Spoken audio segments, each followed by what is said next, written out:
వైకాపా పాలనలో రాజమహేంద్రవరంలో ప్రజలు ఆశించిన అభివృద్ధి జరగలేదని భాజపా రాష్ట్ర అధ్యక్షురాలు పురంధేశ్వరి విమర్శించారు.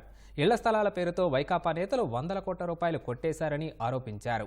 అమలు కాని వాగ్దానాలు చేసి మోసగించారని మండిపడ్డారు.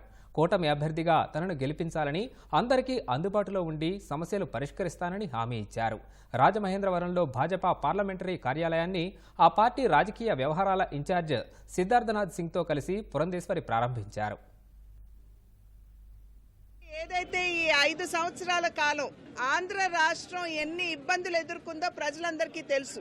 ఆ నేపథ్యంలో రాజమండ్రి నియోజకవర్గం, పార్లమెంట్ నియోజకవర్గంతో సైతం ఇక్కడ ఉన్నటువంటి ప్రజలు ఖచ్చితంగా మార్పు ఆకాంక్షిస్తున్నారని చెప్పి నేను భావిస్తున్నాను. ఇళ్ల నిర్మాణం చూసినట్లయితే జగనన్న కాలనీలు అన్నారు, తక్కువ ధరకి భూసేకరణ చేయటం, గవర్నమెంట్కి చూపించి డబ్బు తీసుకోవడం, చదును చేస్తున్నాం అని చెప్పి 300-400 కోట్లు వారికి కావాల్సిన వాళ్ళకి ఇచ్చి దానిలో అవినీతి చేయడం, మడ అడవులు కావచ్చు, లేకపోతే చిత్తడి భూములు ఏవైతే ఉన్నాయో అక్కడ జగనన్న కాలనీ నిర్మాణం చేయడం అని చెప్పి చెప్పడం కావచ్చు.